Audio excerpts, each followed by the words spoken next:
సాధారణంగా middle east దేశాలనగానే విశాలమైన ఎడారి ప్రాంతాలు, పొడిబారిన భూములు, దుమ్ముతో నిండిన దారులు అనే భావన చాలా మందిలో ఉంటుంది. అయితే లెబనాన్ దానికి విరుద్ధమని, బీరూట్ భూలోక స్వర్గమని అక్కడికి వెళ్ళిన పర్యాటకులు చెప్తారు. కానీ అక్కడ ఆ అందానికి అరెస్ట్ వచ్చింది. బీరూట్ బీటలు వారడం మొదలైంది. ఇది ఎప్పుడు జరిగింది? ఎందుకు ఇలా అయింది?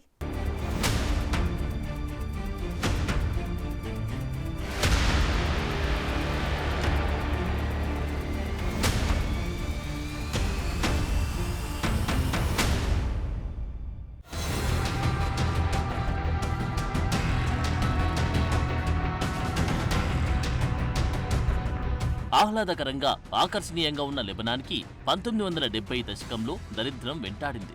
1975 నుంచి 1990 వరకు జరిగిన అంతర్యుద్ధం నుండి మొదలైన ఈ పతనం చట్టవిరుద్ధమైన ఆర్థిక పద్ధతులు, అవినీతిమయమైన ప్రభుత్వాలతో అల్లకల్లోలంగా మారింది.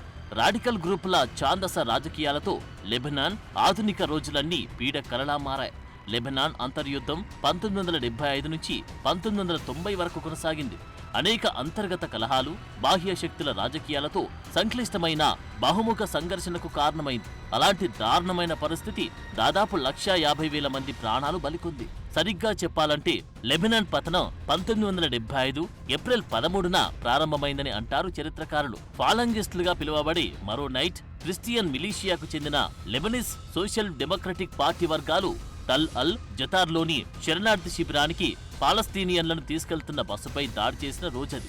అయితే అప్పటికే ఆ ప్రాంతంలో అడపాదడపా ఉన్న ఉద్రిక్తతలు ఈ ఘటనతో విస్తృత సంఘర్షణగా మారింది. బార్డర్లో భయానక పరిస్థితులు మొదలయ్యాయి.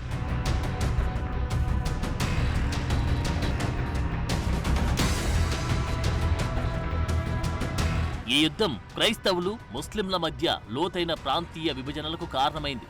దానితో పాటు సామాజిక, ఆర్థిక అసమానతలు తోడయ్యాయి. దీనితో మిడిల్ ఈస్ట్ లో పాలస్తీనా లిబరేషన్ ఆర్గనైజేషన్ PLO ఉనికి పాతుకుపోయింది. ఇక కింగ్ హుస్సేన్ ను చంపడానికి ప్రయత్నించిన తర్వాత జోర్డాన్ నుండి PLO పారిపోయి లెబనాన్ లో తిరిగి సమూహంగా ఏర్పడింది. తర్వాత కాలంలో లెబనాన్ లో PLO ప్రమేయం ముఖ్యమైనదిగా మారింది. లెబనీస్ ముస్లింలు, వామపక్షవాదులు PLO సిద్ధాంతాలకు మద్దతిచ్చారు. అయితే క్రైస్తవులు దీనిని తీవ్రంగా వ్యతిరేకించారు. Right wing Christian political party రాజకీయ ఆధిపత్యాన్ని PLO దెబ్బతీస్తుందనే భయంతో ఈ ఘర్షణలు తీవ్రమయ్యాయి.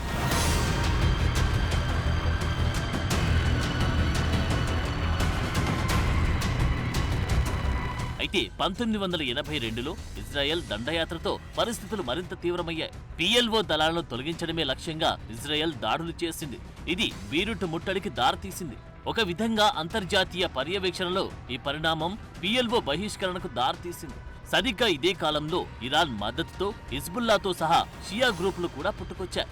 ఇక 1976, 1988 మధ్య లెబనాన్లో అంతర్గత సంఘర్షణలు పీక్స్కెళ్లాయి. అంతర్జాతీయంగా జరిగిన శాంతి ప్రయత్నాలన్నీ విఫలమయ్యాయి. ఈ ప్రాంతాన్ని యుద్ధ వాతావరణం అలుముకుంది.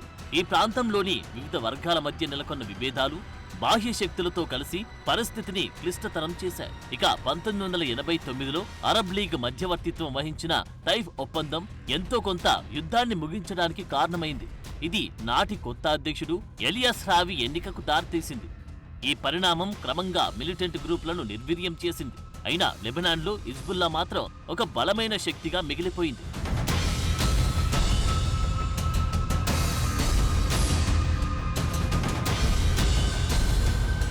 లెబనాన్లో అంతర్యుద్ధం తర్వాత నాటి ప్రభుత్వం ట్రెజరీని అప్పుల్లో ముంచేసింది. ఇది లెబనాన్లో లోతైన ఆర్థిక సంక్షోభానికి కారణమైంది. దాని బ్యాంకులు కుప్పకూలాయి. లెబనాన్ ప్రజల బ్యాంకు ఖాతాలను లాక్ చేయడంతో తమ సేవింగ్స్ కూడా తీసుకోలేకపోయారు. దీనికి కారణం లెబనాన్లోని ధనవంతులు. వీళ్లు భారీ స్థాయిలో రుణాలు తీసుకోవడం ఫలితంగా ఏర్పడిన పరిస్థితి. అప్పట్లో లెబనాన్ ఆర్థిక వ్యవస్థను గురించి ఎన్నో విమర్శలు వచ్చాయి. ఇది జాతీయంగా నియంత్రించిన మోసపూరిత పెట్టుబడి పథకమని పలువురు నిపుణులు పేర్కొన్నారు.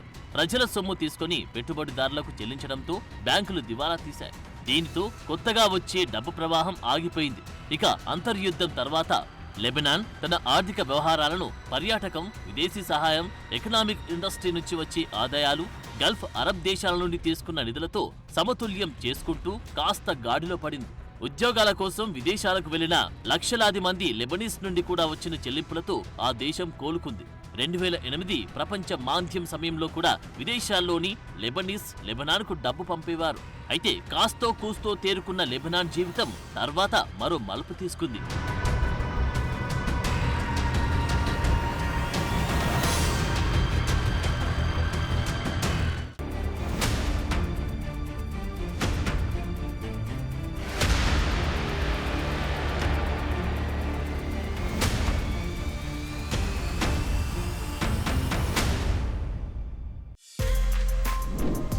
For more videos like this, subscribe Big TV channel.